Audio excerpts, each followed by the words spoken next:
hombre estaba hospedado con su familia en un hotel todo incluido y decidió que quería probar un cóctel. Entonces lo ordenó, pero cuando llega a la mesa se da cuenta que su hija, en vez de estar en la piscina, está ahí en la mesa. Y su hija tiene una conciencia informada de que cualquier tipo de consumo de licor es pecado. Y entonces este hombre, al enfrentarse a esa situación y recordar que varias veces le ha explicado a su hija que el pecado que indica la Biblia es cuando se llega al punto de embriaguez, se encuentra ante una decisión. Cuando ella le ruega que no pruebe ese cóctel que se sirvió, la primera reacción de este hombre es explicarle una vez más que solamente probarlo o tomar con moderación no es pecado. Y tal vez se frustra en su interior y piensa, yo quería tomarme esto ya que está aquí servido y esta niña no entiende, debería ya crecer y entenderlo, tiene que aprender. Y le pasa por la mente la consideración de beber de todas formas. Pero en ese momento el Espíritu lo mueve a recordar el pasaje que vamos a ver hoy, que ya empezamos a ver, introdujimos la semana pasada. Y más bien es entonces movido a modelarle a su hija el nunca actuar en contra de su conciencia. Quiere guardarse de estropear la labor que el Señor está haciendo en su hija a nivel de su conciencia. Se arrepiente e incluso le pide perdón a su hija. Conozco a un hombre en Cristo, diría Pablo, que le pasó eso. Le pasó a un amigo, diríamos. Son cosas que nos pasan, hermanos, todo el tiempo. Tiene que ver con lo que vamos a ver hoy en la prédica. Ese día ese hombre hizo una resolución de que nunca haría enfrente a su hija mientras su conciencia siga en ese estado y no comprenda mejor la verdad bíblica. No va a imponerle a ella una actitud que la vaya a estimular a actuar contra su conciencia. Jamás. En una situación así entendemos que no podemos, por ejemplo, hacer salvos a nuestros hijos. No podemos producir fruto espiritual en las personas. Pero hay otras cosas que sí tienen que ver con nuestro esfuerzo. Podemos ser intencionales en no serle de tropiezo a las personas. Podemos procurar que nuestros hijos tengan una conciencia bien informada, de acuerdo a la palabra, de acuerdo al modelo que les damos para imitar, para que si el Señor un día les concede salvación, entren a la vida cristiana no con un montón de basura, malas costumbres y cosas malas entendidas que muchos tuvimos cuando entramos en Cristo y nos costó un buen tiempo renovar el entendimiento, sino que entren a la vida cristiana con una conciencia bíblica ya bien informada. Eso sí podemos hacerlo. Les pido que me acompañen en sus Biblias a 1 Corintios capítulo 8. Continuamos con nuestra serie en esta carta. Estamos ya en la sección en que Pablo está respondiendo a las consultas de los corintios y específicamente, como recordarán, la semana pasada iniciamos con una subsección en que está respondiendo a una pregunta con respecto o en cuanto a lo sacrificado a los ídolos. Como recuerdan, esta sección va a ocuparnos del capítulo 8 al capítulo 10. Y la semana pasada vimos algo como un poco más introductorio. Y ahora venía conversando con Anita, explicándole que ese tema de la conciencia cristiana tiene tanta riqueza y puedo haberme tentado a querer decir un montón de cosas que serán excelentes para aplicación, bueno para nuestras vidas, en cómo vivir en sabiduría, tomar decisiones, en la libertad que Cristo nos ha dado. Pero es bueno que vayamos despacio, bocado por bocado.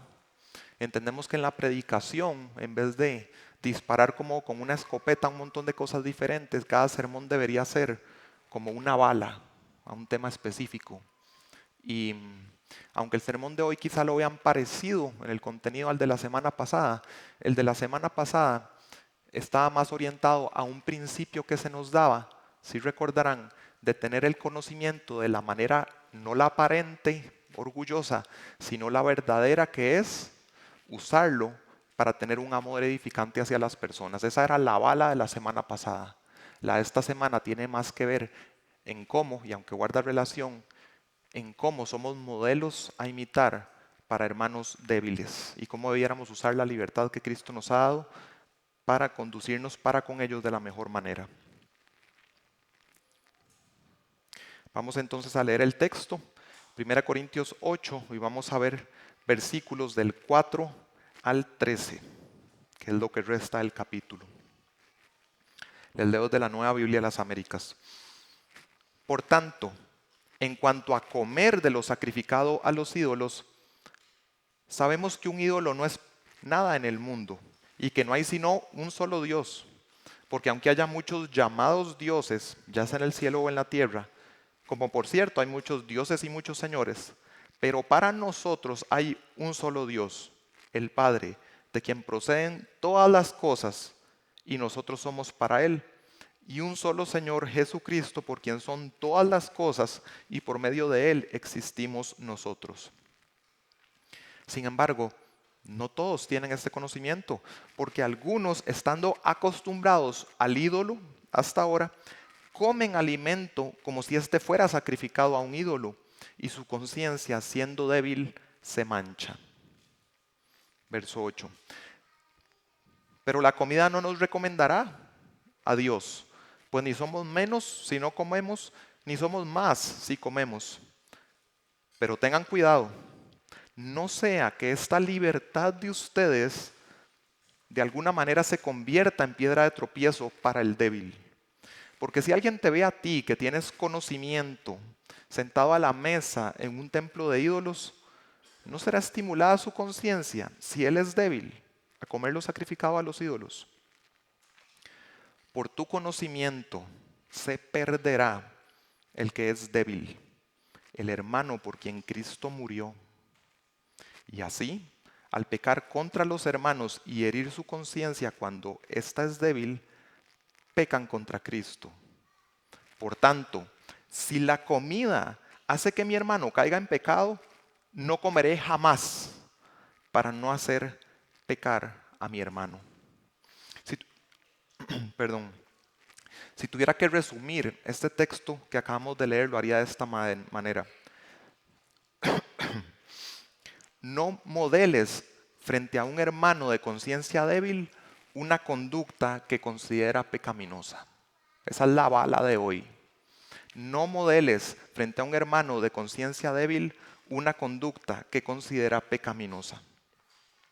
Yo creo que hay algo muy bueno que podemos entender en cierto momento de nuestra vida cristiana, ojalá desde el principio, que es que la verdad de Dios es una verdad absoluta, no es relativa.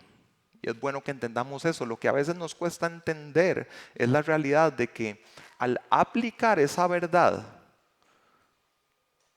a veces depende del contexto si una situación o una acción que hacemos es pecado o no es pecado.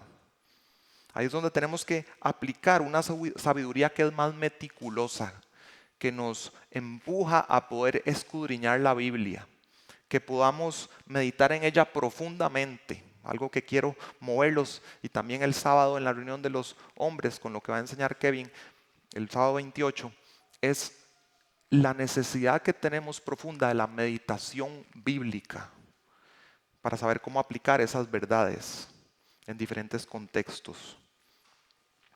Que cada uno de nosotros pueda sistematizar la palabra. ¿Eso qué significa? Cuando hablamos de teología sistemática, gracias, hablamos de tomar todo lo que dice la palabra de Dios sobre un solo tema y organizarlo de una manera armoniosa, no contradictoria, y entonces aplicarlo en nuestras vidas. El Señor quiere movernos a que todos podamos ejercer eso. Que también en el momento, el día a día en nuestras vidas, tomando decisiones, podamos tomar en cuenta todo el contexto que rodea una situación. Que podamos discernir no solamente lo que yo quiero o cómo me va a afectar a mí, sino cómo va a afectar a las demás personas que están presentes o incluso no presentes. ¿Qué más ramificaciones presentes y futuras tienen esta decisión? Ese es el tipo de sabiduría a la que Dios quiere movernos, en vez de un cristianismo simplista y reduccionista de pecado o no pecado, y no importa el contexto, estas son verdades absolutas y las voy a aplicar así siempre. El texto de hoy nos muestra que no. En un contexto, algo que es lícito se vuelve pecado por la persona que tengo al lado y le afecta a ella. Así que entonces hoy vamos a ver dos refutaciones y una conclusión que te impulsan al correcto uso de tu libertad cristiana. Dos refutaciones y una conclusión o una resolución que te impulsan al correcto uso de tu libertad cristiana. Las dos refutaciones son las siguientes. Las antiguas costumbres producen una conciencia débil, mal informada. Estamos hablando de antes de Cristo, sobre todo. Antiguas costumbres, hábitos arraigados producen una conciencia débil, mal informada. O religión falsa del pasado también.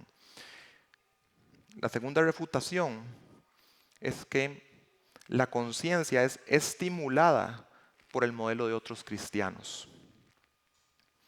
Y la conclusión o resolución a la que lleva todo el argumento de Pablo en esta sección es la siguiente. Y esta es una oración un poco más larga, pero abarca todo lo que vamos a ver. Nunca usaré mi libertad para estimular la conciencia débil de mi hermano a imitarme en lo que él considera pecado. Nunca, jamás. Esa es la resolución. Entonces, la semana pasada, en el verso 1, habíamos visto que Pablo introduce la sección diciendo en cuanto a lo sacrificado a los ídolos. Y vimos aquel principio fundamental que Pablo quiso establecer de tener el tipo de conocimiento de la manera correcta de dar fruto de amor edificante a los hermanos. Ahora, después de haber establecido ese principio en el verso 4, está como retomando otra vez. Entonces dice, por tanto, ya establecí ese principio. Por lo tanto, en cuanto a comer de lo sacrificado a los ídolos. Entonces aquí vamos a repasar algo que ya les comenté la semana pasada, que tiene que ver con todo el desarrollo de los capítulos 8 a 10, en que en Corinto lo que estaba sucediendo es que había templos paganos, adorando dioses falsos, en que tenían una liturgia y ciertos rituales en que quienes oficiaban sacrificaban una carne a los ídolos. Quienes oficiaban tenían la prioridad de comer de esa carne. Luego la gente que estaba ahí adorando a los dioses falsos participaba de un banquete comiendo de esa carne y luego quedaba o sobraba un excedente que se enviaba a la carnicería o al mercado. Entonces el dilema en el que se ven los corintios y le mandan a preguntar a Pablo, independientemente de cómo hayan preguntado ellos, Pablo en su respuesta lo divide en dos preguntas. Una es, ¿pueden los cristianos comer de esa carne dentro del templo pagano? Primera pregunta. La segunda pregunta es, ¿pueden los cristianos comprar de esa carne que tiene su origen en la carnicería y comerla? Y el resumen de estos tres capítulos de la respuesta de Pablo es, a la primera pregunta es, no coman la carne dentro del templo pagano, por dos razones. Una que vamos a ver hoy, cómo afecta a mi hermano, que viene de un trasfondo que participaba de eso, y si cree que ahí hay un ídolo que está adorando, etc. Y también hay otra razón que va a explicar en el capítulo 10, que tiene que ver con participar en idolatría. A la segunda pregunta de poder comprar en la carnicería, o de aceptar una invitación de alguien que te invita a su casa, van a comer carne y sabes, dudas de si proviene del templo pagano la carne, la respuesta de Pablo es, ustedes en esas dos situaciones ni pregunten de dónde viene la carne. Denle gracias a Dios y disfrútenla. Eso no está como contaminado y te va a afectar en tu relación con el Señor, no. Pero si estás en presencia de un hermano que tiene ese trasfondo de idolatría y sabes que verte va a causar que él sea estimulado a imitarte y él asocia el comer la carne con todo su ritual pagano, entonces no lo hagas por amor al hermano. Prívate de la libertad de que sí puedes comer la carne, pero mejor no. Más importante la obra que Dios está haciendo en el hermano. No lo impulses a estimularlo a algo que sería actuar contra su conciencia. Y yo creo, como todavía introduciendo estos capítulos 8 al 10, es bueno que definamos algunos términos, porque no quiero dar por sentado que todos entendamos qué es la conciencia cristiana, que se menciona varias veces. Entonces quiero darles la definición de Joselo, mercado, en el libro de Conciencia Cristiana, que creo que muchos acá han leído, un libro muy bueno, recomendable. En la página 27 da esta buena definición de la conciencia. Es una parte integral del alma del ser humano, de todo ser humano, no solo de creyentes. Es una parte integral del alma del ser humano y viene a ser el lugar donde los sistemas de valores son almacenados para guiar las decisiones morales del individuo. Es decir, esa definición que nosotros tenemos de qué es bueno y de qué es malo, y cuando lo hacemos que se nos encienda una alarma de que algo es malo, por ejemplo, es ahí, en esta parte del ser humano, en la parte inmaterial del ser humano, que es la conciencia. También, hablando de estos temas, hablamos de libertad cristiana. Nosotros cuando estamos hablando de libertad cristiana, estamos hablando de algo que solo es posible para los creyentes.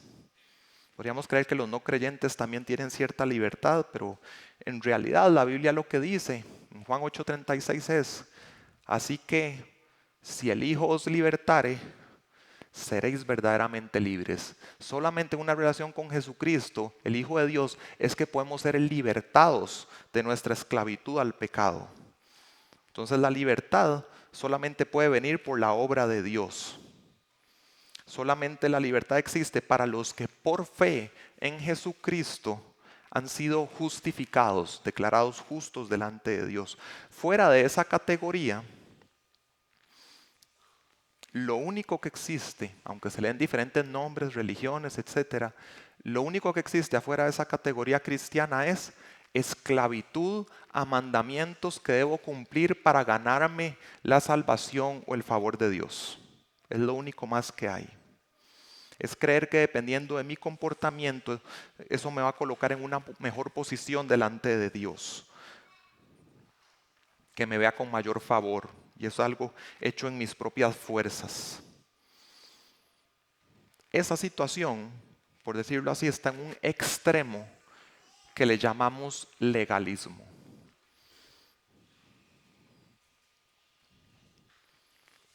Yo creo que al entender este extremo del legalismo y lo que acabo de decir, es bueno que aquí cada uno se pregunte.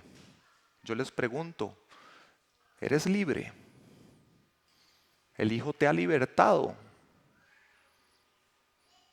Es el aire que respiras día a día, el saber lo que hago o dejo de hacer no es lo que me ubica en una mejor posición delante de Dios para ver si me salva, si me rescata. Eres libre cuando comprendes completamente, descansando y dependiendo de Cristo, de que no depende de ti estar en una buena posición delante de Dios. Y ahí entonces eres libre. Y con la fe puesta en Jesucristo y siendo libre, podemos considerar entonces cómo respondemos a la gracia de Dios que nos salva, aunque no lo merezcamos. Y al manejar esa gracia, podríamos irnos al otro extremo, que sería, aquí era el legalismo, aquí sería lo que podríamos llamar libertinaje, o también le llaman una palabra más compleja, antinomianismo. O sea, considerar como que ya soy libre de cumplir mandamientos, ya soy libre de cumplir la ley, entonces aquí quedo sin ley. Ya Cristo me libertó para que ya yo viva como yo quiera y, por decirlo así, ya Cristo me dio un cheque en blanco, viva como usted quiera. Lo que sea que haga y requiera un pago por mi injusticia, Cristo lo pagó, pero no estamos sin ley, estamos bajo la ley de Cristo, como Pablo va a decir 2 capítulos adelante, en 1 Corintios 9:21. Una ley de Cristo que tiene que ver con el amor primeramente a Dios y también al prójimo, imitando a Cristo. Como lo que Kevin nos acaba de leer en Gálatas 5:13, porque vosotros, hermanos, a libertad fuisteis llamados, pero no uséis vuestra libertad como una ocasión para la carne, una libertad enfocada solo en mí mismo, lo que yo quiero, mis preferencias, sino servíos por amor los unos a los otros. Ley de Cristo. Usar la libertad de esa manera. La libertad no es para servirnos a nosotros mismos, sino para voluntariamente servir al Señor que nos compró, a nuestro amo. somos esclavos de Cristo. Esta libertad, hermanos, solo es posible en el nuevo pacto. En esta era el Espíritu Santo viviendo en nuestro interior, morando. Como dice en 2 Corintios 3:17, donde está el Espíritu del Señor, lo acabamos de cantar, hay libertad. Solo ahí realmente hay libertad. Y ciertamente, bajo la ley de Cristo tenemos prohibiciones, tenemos mandamientos, pero nuestro deseo y poder para cumplirlos, ahora más bien es en respuesta a la gracia que ya recibimos, y no dependiendo de nosotros mismos, sino del Espíritu que Dios nos ha dado. Pero además de prohibiciones y mandamientos, Dios ha dejado un espacio amplio en medio de libertad. Por ejemplo, hace un par de prédicas vimos a Pablo hablar de una decisión entre casarse o no casarse para un soltero que tiene el don de continencia. Y decía que una era buena y la otra era mejor. Ninguna de las dos es de pecado. Muévete con sabiduría para seleccionar lo mejor para tu caso. Conoce de cerca a tu Señor, todo lo que dice su palabra, para que tú puedas tener un entendimiento más informado. ¿Qué será lo que le agradaría más a mi Señor, que cada vez conozco mejor en mi situación? ¿Cómo puedo amar más a las personas a mi alrededor? Esa libertad en Cristo nos da derechos. De hecho, que en el capítulo 9, que Pablo da un ejemplo personal de cómo él maneja sus derechos, en cuestión de 10 versículos usa 5 veces la palabra derechos. Dice, no tengo yo este derecho, no tengo yo aquel derecho. Vean cómo yo me privo de ejercerlos por un bien mayor. El avance del evangelio, no ponerle tropiezo a las personas, que sean edificados. Entonces esa libertad se maneja con dos principios reguladores. La gloria de Dios, que está al final de toda esta sección, algunos se lo saben, 1 Corintios 10:31, si pues hasta en lo más mínimo y del día a día, si comen o beben o hacen cualquier otra cosa, háganlo todo para la gloria de Dios. Primer principio regulador. Segundo principio regulador, el que vimos la semana pasada, el del amor edificante hacia el prójimo.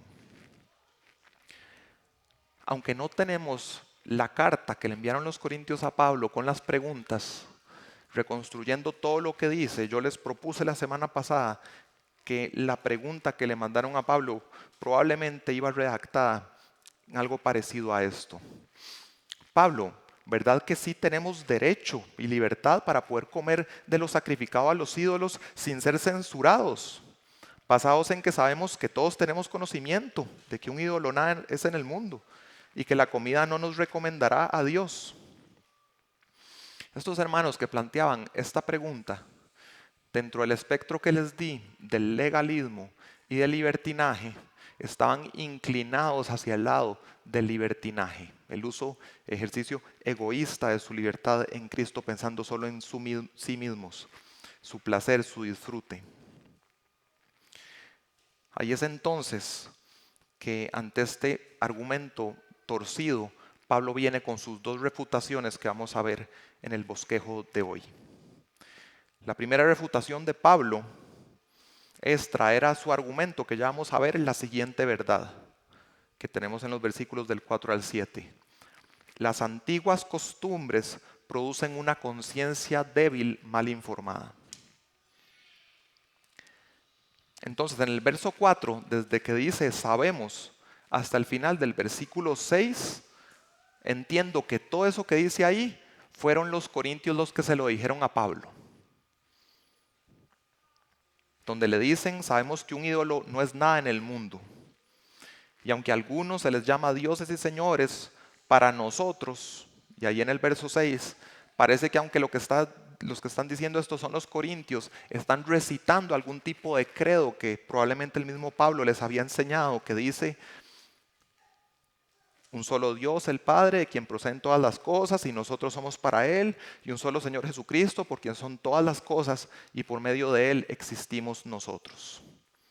Entonces toman cosas verdaderas que Pablo les dijo, lo ponen como una justificación de decir, todos sabemos esto, un ídolo no es nada en el mundo, de acuerdo a lo que vos nos enseñaste, Pablo. Pero Pablo en el verso 7 refuta la aplicación que le están dando a ese argumento. Y les dice, ese conocimiento que ustedes dicen de que todos sabemos que un ídolo nada es en el mundo, ustedes están dando por sentado que realmente en la iglesia, los que están a su alrededor, todos lo saben. Error pensar, dar por sentado que todos lo saben. No es así. Verso 7. No todos tienen este conocimiento. Pablo explica más. Hay algunos que de su trasfondo, de su vida anterior, lejos de Cristo en idolatría, ¿a qué vienen habituados? ¿A qué están acostumbrados? A participar de esos rituales paganos, creyendo que en realidad están en comunión con un Dios falso. Y esa conciencia mal informada de esa práctica del pasado produce dentro de las personas, y a todos nos pasa, un cúmulo de elementos. Los asociamos a una misma experiencia y no podemos, por decirlo así, como esa mezcolanza, lograr separar una cosa de la otra, sino que todo lo vemos en un solo paquete de idolatría. Y ahí puede haber cosas que son lícitas, que no son pecado, pero en mi experiencia, en este cúmulo, todo lo pongo junto en la categoría de pecado. De manera que todos los elementos de esa experiencia, todos y cada uno de esos elementos, yo los veo como idolatría, en mi conciencia mal informada al entrar al cristianismo.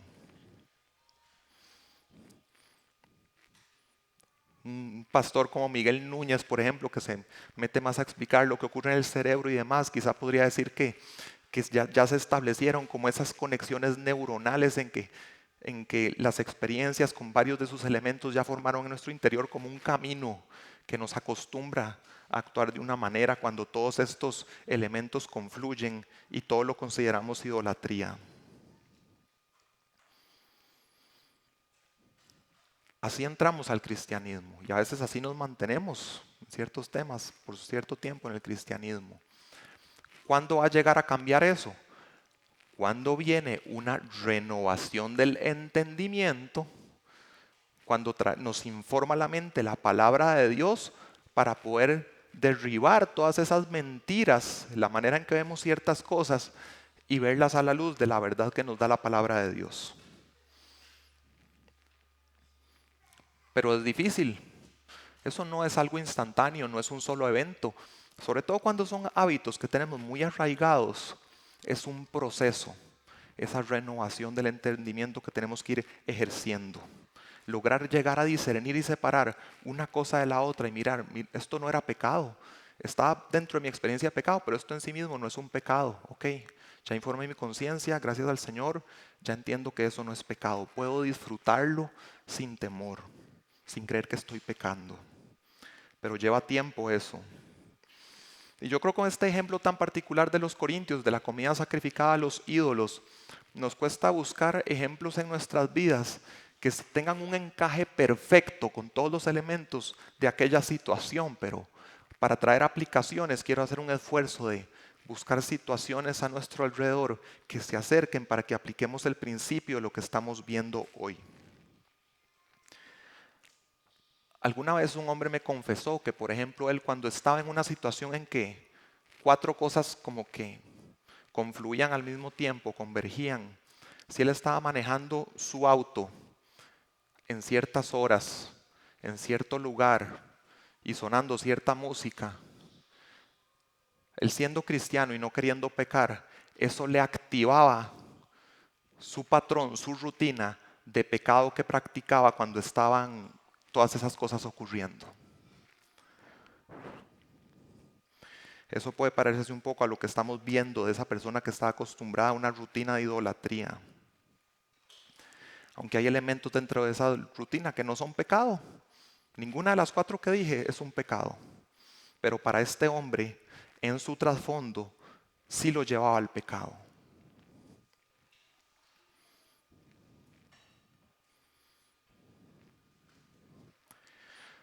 Otra persona, por ejemplo, estaba acostumbrada a cierto objeto que no era como de rendirle culto a alguien o algo así, pero tal vez consideraba que cierto objeto lo usaba como un amuleto. Y cuando enfrentaba momentos difíciles, volvía a ver ese amuleto para recordarse algunas cosas y ese objeto representaba como tener una confianza. Pero ahora siendo una persona cristiana, reconociendo que su confianza debiera estar depositada completamente en Dios, el ver o tener cerca o ver que alguien manipule ese mismo objeto, para esta persona lo que representa es confiar en algo que no es Dios. Entonces asocia un objeto que en sí mismo no es pecado con algo que en su experiencia usaba para pecar. Una mujer empezó a visitar nuestra iglesia hace años, justo en la época en que estábamos haciendo la transición de cambio doctrinal de cesacionismo a continuismo. Y el trasfondo del que viene ella es de una iglesia continuista, pero que ejercían los dones de una manera desordenada, no bíblica, abusando. Y ella asociaba continuismo con todo aquel desorden. Y explicándole, no hubo manera de poderle ver una categoría en que hay un continuismo, pero con respeto y reverencia a si se van a ejercer los dones, si Dios los concede, a hacerlos de la manera que Dios determina en 1 Corintios. No hubo manera y esta mujer eventualmente dejó de asistir a la iglesia.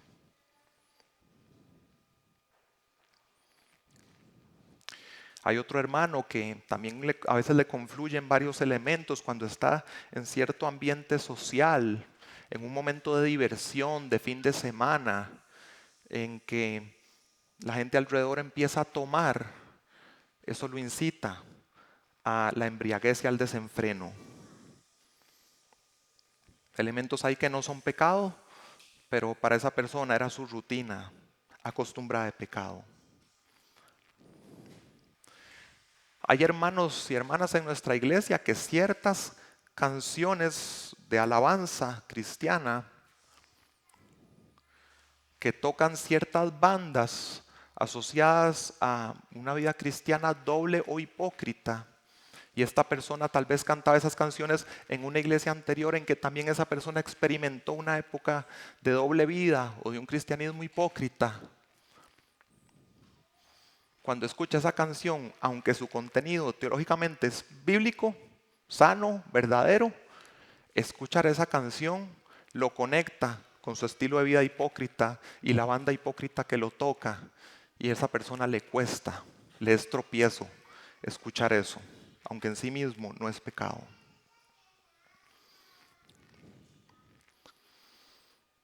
A mí mismo me sucedió, por dar un ejemplo personal, que había una canción de los años 90 que me gusta, que la canción en sí misma, en la letra, no tiene nada inmoral, pero era soundtrack de una película y entonces el video de la canción sí tenía ciertos elementos de inmoralidad o que apuntaban a inmoralidad.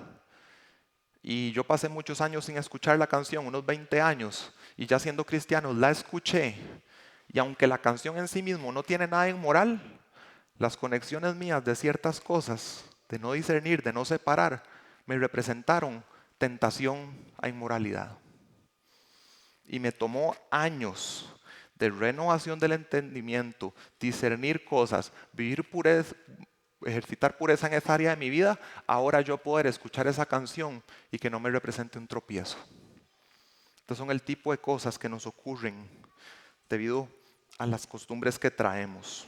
Puede ser la religión previa de una persona que le enseñaron falsamente esta práctica es pecado y te queda totalmente arraigado y ya como cristiano te cuesta, aunque la Biblia ves claramente que te dice no, eso no es pecado.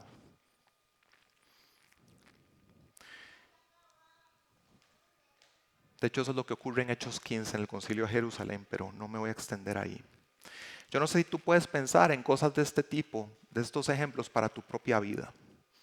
¿En qué te ha costado renovar el entendimiento? ¿En qué manera ves a las personas a tu alrededor que no lo han renovado y tú cómo puedes servirles? Pero ciertamente Pablo lo que está enseñando aquí, la verdad que trae es la que tenemos en ese punto número 1, esa primera refutación. Trayendo esta verdad, las antiguas costumbres producen una conciencia débil, mal informada. Bueno, eso nos lleva a la segunda refutación. Los corintios traen otro argumento que Pablo también les va a refutar. La verdad que trae Pablo es, la conciencia es estimulada por el modelo de otros cristianos. Y los corintios aquí dicen como un tipo de eslogan que probablemente se lo escucharon a Pablo, que dice, la comida no nos recomendará a Dios o no nos presentará a Dios como aceptables. Porque no somos más o faltamos si no comemos, ni somos más o abundamos si comemos. Y eso es cierto. El comer o abstenerse de comer no te va a dar una mejor posición delante de Dios en el sentido de ser justificado delante de Él. Entendemos, como acabamos de cantar por el glorioso intercambio, que la justicia que tenemos es una que Dios nos acredita, nos atribuye, que es la de Cristo y que no es propia de nosotros. Lo que han dicho ahí es cierto. Pero acá estamos hablando del actuar amoroso y edificante en un contexto más amplio, en que está el tema de que tengo libertad, tengo un derecho, pero queremos considerar esas ramificaciones, cómo va a impactar a otros, cómo le doy más gloria a Dios, cómo hago para escoger lo mejor. Y estamos en un contexto que entendemos que puede convertir algo que no es pecado, dependiendo de cómo puede afectar al hermano a la par, en que si lo hacemos, sí es pecado. De ahí el mandato de Pablo en verso 9. Pero tengan cuidado, no sea que esta libertad o derecho de ustedes de alguna manera se convierta en una piedra de tropiezo para el débil. ¿Qué es un hermano débil? José lo define así, me pareció muy útil. Es aquel que se abstiene de ciertas conductas aceptables porque en su conciencia las considera pecaminosas. Entonces Pablo está reconociendo, sí, tienes libertad, sí, tienes un derecho, pero en cierto contexto no. Si eliges usar ese derecho de la forma egoísta, vas a pecar. Vas a hacerle piedra de tropiezo al débil. Verso 10. Porque si alguien te ve a ti, que tienes conocimiento, sentado a la mesa en un templo de ídolos, ¿no será estimulada su conciencia si él es débil a comer lo sacrificado a los ídolos? Una pregunta retórica, la respuesta es sí. Como mencioné la semana pasada, lo que los demás hermanos me ven haciendo, inevitablemente, internamente algo se los mueve para imitar, para practicar lo mismo. Entonces, tenemos este hermanito de Corinto que está acostumbrado a su vida de idolatría, tiene una conciencia débil, mal informada, en que en su mente mal informada tiene conectado el acto de adorar a un Dios falso con esta carne, aunque esta carne en sí misma no es pecado. Entonces, donde ve que un hermano está comiendo esa carne, le es piedra de tropiezo porque está siendo estimulado a practicar lo mismo, pero para esa persona practicar lo mismo es un paquete que no es solo la carne, sino toda su rutina de pecado. No sé si logran seguir la idea. Y entonces ahí puede serle de tropiezo, porque vos que sabes discernir cosas y separarlas, vos puedes estar pensando solo en la carne. El problema es que el otro hermano ve un paquete completo y tal vez porque vos le estimulaste a la carne, se va a ir a seguir el mismo camino que siempre ha seguido y termina en el templo pagano, idolatrando. Pablo escribe eso como manchar su conciencia, ensuciarla, contaminarla. Yo creo que aquí, para cerrar este punto, podemos retomar algunos de los ejemplos. Si por ejemplo andamos en grupo con el hermano de la situación del carro, lugar, hora, música, si el hermano nos dice que eso le está haciendo de tropiezo, es lícito que hagamos eso y queríamos divertirnos en una situación. Por amor al hermano podemos abstenernos para no serle de tropiezo. Si para aquella persona que tal objeto representa un amuleto y demás, yo no voy a manipular ese objeto enfrente de esa persona. No quiero serle de tropiezo. Uno de nosotros puede saber que si se embriaga no peca. Entonces cuando salen unos hermanos en un fin de semana, una situación social, una situación de libertad, de esparcimiento, ordena una cerveza, está en libertad de hacerlo, sí, pero tal vez ese hermano no está considerando que el que tiene al frente es aquella persona que cuando se conjugan todas estas cosas, ese hermano no se queda con solo tomarse una, sino que cae en embriaguez y en desenfreno. En la iglesia que yo estuve anteriormente sucedió que un líder ejerció su libertad cristiana para tomarse una cerveza en una situación grupal de iglesia y una hermana débil terminó embriagada y en desenfreno. En una historia que escuché mientras preparaba esta prédica, un pastor contó una situación muy similar a la que acabo de escribir, pero que la persona se fue al mundo 2 años y gracias al Señor luego retornó a la iglesia. Pero ahí se ve el efecto destructivo que podemos tener cuando ejercemos mal nuestra libertad cristiana. Como pastores nosotros podemos saber que puede ser de tropiezo para algunos de ustedes si para la alabanza congregacional que debe tomar en cuenta a todos y a cada uno elegimos una canción que, aunque es bíblica, el contenido teológico todo bien, por el trasfondo de alguien le va a ser de tropiezo. Y por amor a la persona no vamos a poner esa canción jamás, mientras esa sea la situación con esa persona. La canción que yo noté que en la parte teológica encajaba mejor para poner hoy, entendiendo el ejercicio congregacional, no voy a hacerle tropiezo a alguien.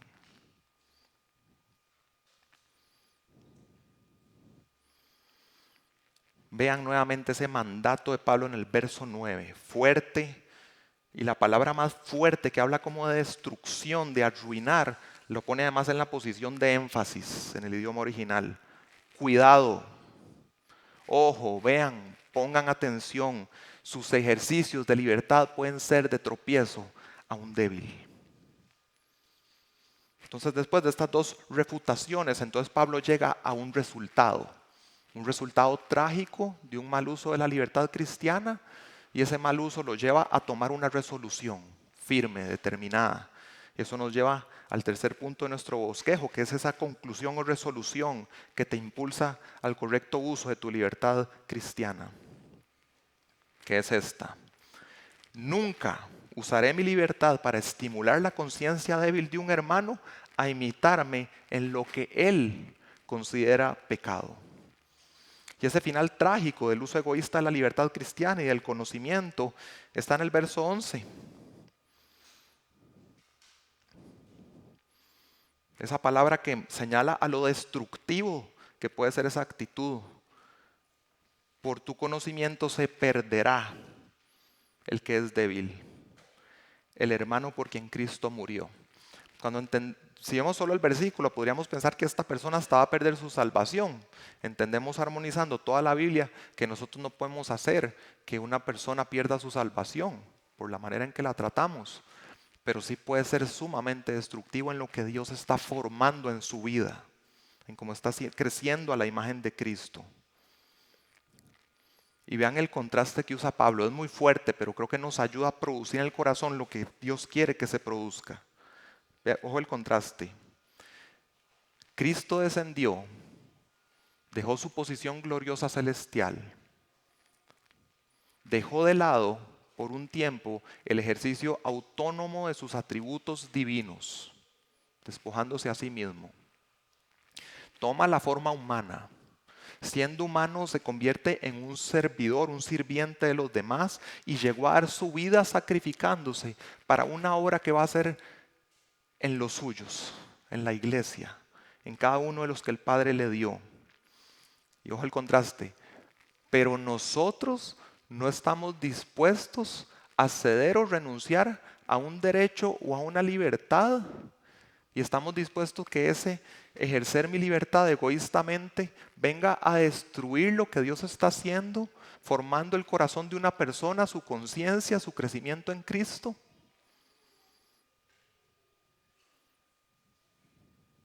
Estropeando esa obra, manchando esa conciencia, contaminándola. Hermanos, ¿cómo nos confronta eso en una cultura que quiere que reclamemos cada derecho, que cada garantía y libertad la ejerzamos al máximo con nuestras tendencias individualistas? ¿Cómo nos confronta esto?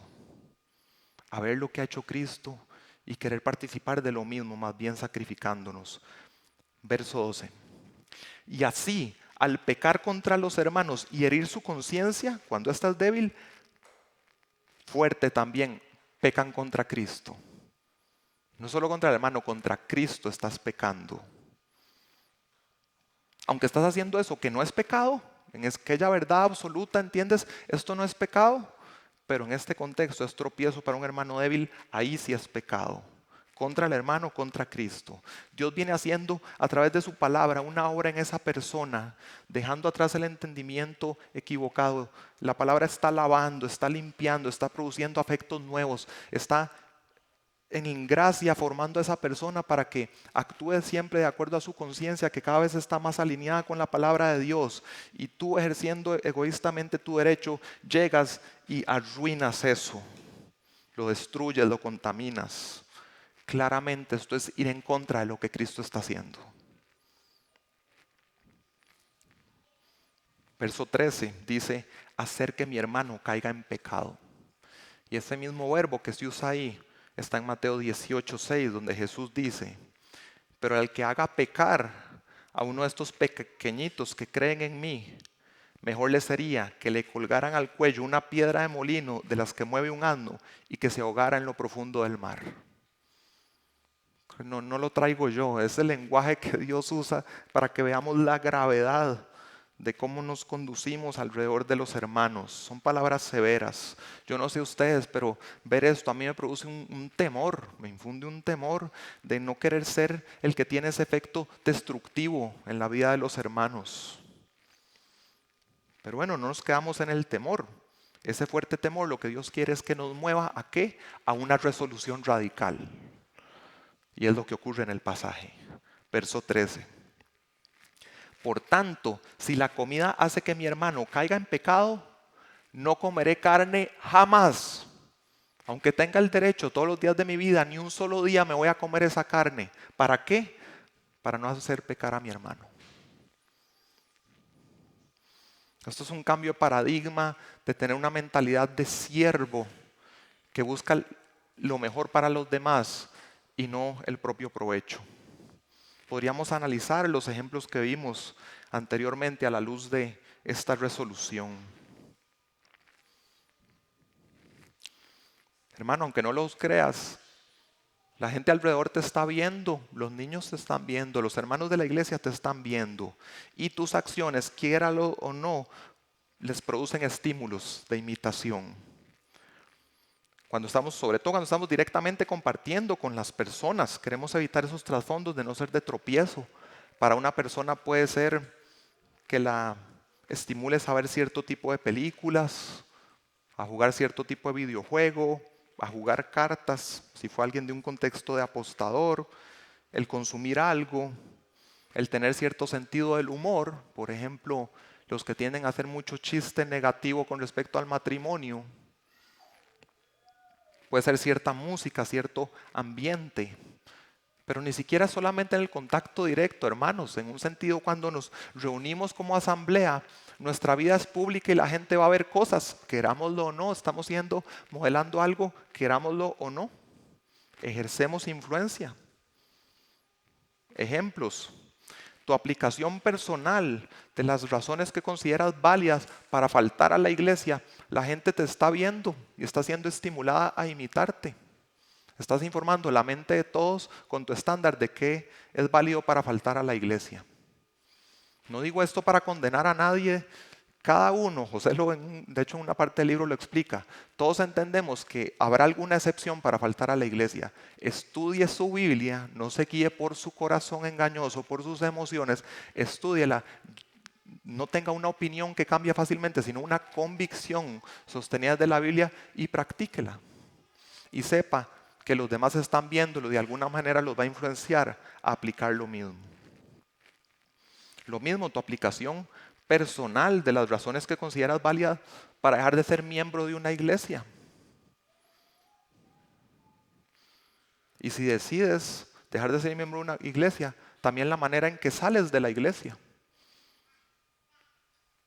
Estás pensando en cómo le va a impactar a los demás, qué les estás comunicando, a qué los estás estimulando. Tus decisiones de cómo manejas tu noviazgo, tu matrimonio, cómo tratas a tu esposa, cómo manejas un conflicto. Creemos que eso podemos manejarlo más en privado, hermanos. Públicamente se va a ver, se va a llegar a ver y algo va a comunicar. Ciertas decisiones financieras se van a ver. el lenguaje, palabras que usas, la manera en que vistes, tu comportamiento en redes sociales. Muchas veces estas son cosas que estamos pensándolas como que son privadas, es como yo me manejo, no. Un texto como el de hoy nos dice, no. La iglesia de Jesucristo está viendo y los estás estimulando a algo.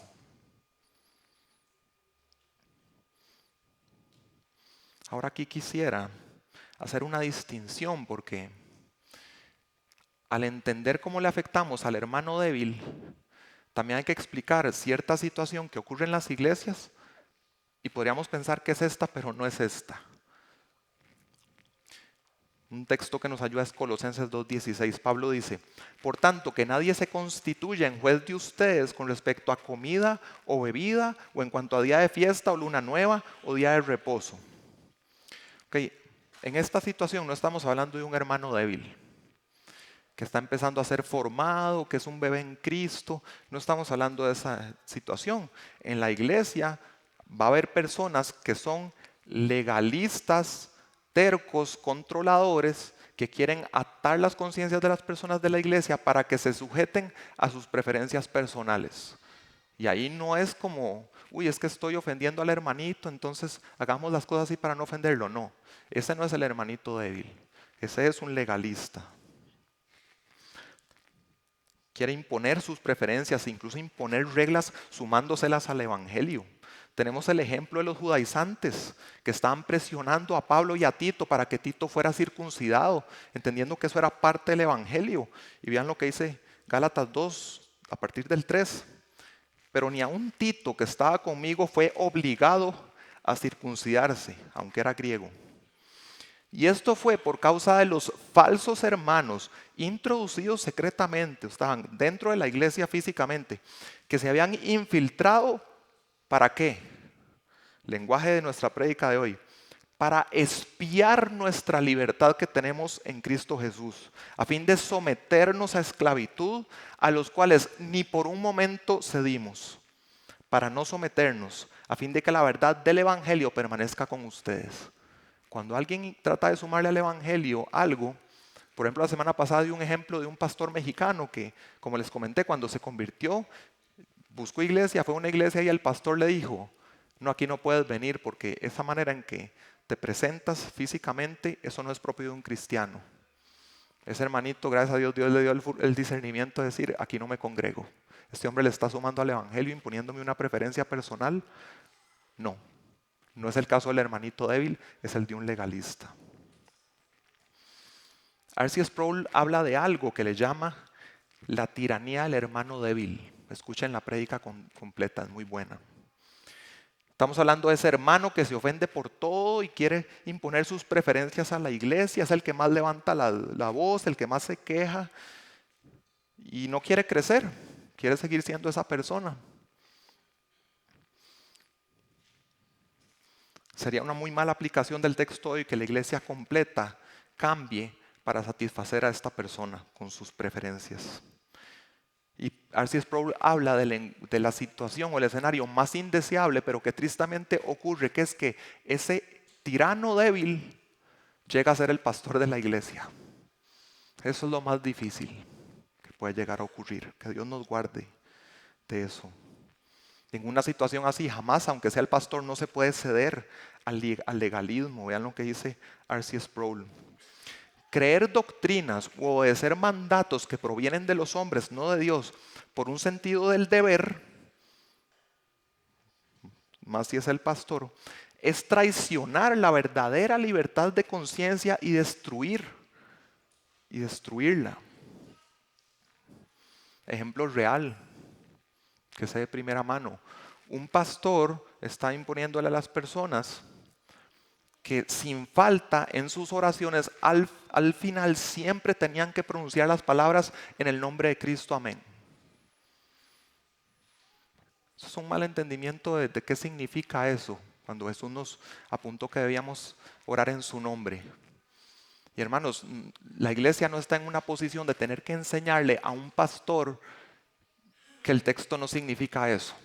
Ya ahí llegamos a un mal punto en que el tirano débil está en la posición de liderazgo imponiendo a la iglesia cosas legalistas. En la iglesia hay muchos que creen o creemos ser fuertes, pero en la realidad somos o son los débiles. Esas personas que miden la espiritualidad en abstenerse de cosas. Y eso me pone en una mejor posición. Hay muchas cosas, hermanos, que Dios permite usarlas, pero el pecado es cuando ya las abusas. Y vean qué interesante lo que dice R.C. Sproul. Para evitar el abuso de algo que Dios permite, lo prohibimos por completo. Eso destruye la libertad cristiana y ese principio era importante para el apóstol Pablo. Donde Dios nos ha dejado libertad, debemos tener cuidado de no usurpar su autoridad y quitarle a la gente la libertad que Él le ha dado. Yo lo diría así. Como pastor puedo imponer una frontera más estricta que la que indicó Dios y creer que estoy haciéndole un bien a las personas de la iglesia porque los estoy alejando más del pecado. Y esa lógica podría tener sentido. Entre más los alejo de la frontera, más los estoy alejando del pecado. Estoy haciendo bien. Pero no. Estoy, en la medida que los alejo de la frontera, estoy restringiéndoles y atando sus conciencias en un área que Dios quiso darles de libertad. La solución, hermanos, no son los mandamientos de hombres. Ni en la iglesia del Señor, ni en tu hogar. La solución es, que es lo que le ruego al Señor que sea el fruto de esta serie, de los capítulos 8 al 10, que sepamos ejercer con sabiduría y los principios de la gloria de Dios y el amor, la libertad que el Señor nos ha dado. Como pastores queremos que en esas áreas que entendemos que Dios nos ha dado de libertad, en esas áreas, el aire que Iglesia La Gracia respira en esas áreas sea de libertad. Hermanos, para nosotros sería fácil prohibir cosas que sabemos que en el 90% y resto de los casos les van a hacer daño. Pero si la Biblia no nos dice que lo prohibamos, no lo prohibimos. Ahí puedo poner, por ejemplo, el tema que sabemos que ha sido en el pasado de la psicología. Y ustedes saben, nosotros no les prohibimos que ustedes vayan a un psicólogo. Pero como Pablo en capítulo 7 dijo, escojan lo mejor, lo que quiero es ahorrarles problemas y nosotros queremos eso también, que escojan lo mejor. Por eso tenemos un compromiso relacional en la membresía con la consejería bíblica que entendemos que es el camino que el Señor nos da. Pero no les prohibimos porque queremos que se respire libertad donde el Señor ha dado libertad y que ustedes elijan por sí mismos, que ejerzan su discernimiento.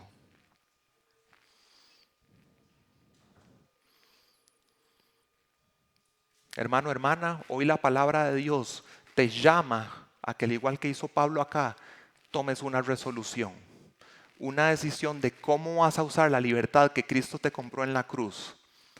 ¿Vas a vivir esa libertad a tu manera, egoísta, o vas a seguir el ejemplo de Cristo que renunció a todo y se sacrificó por amor de su iglesia, de sus hermanos? El llamado, hermanos, es que lo hagas de la segunda manera, de la manera de Cristo. Vuelve a ver el crucificado, ese acto de amor más supremo que ha existido en dar la vida por los demás. Renuncia a tus derechos cuando el contexto es lo que amerite, por amor a Cristo y para más bien fortalecer la obra que está haciendo. Amén.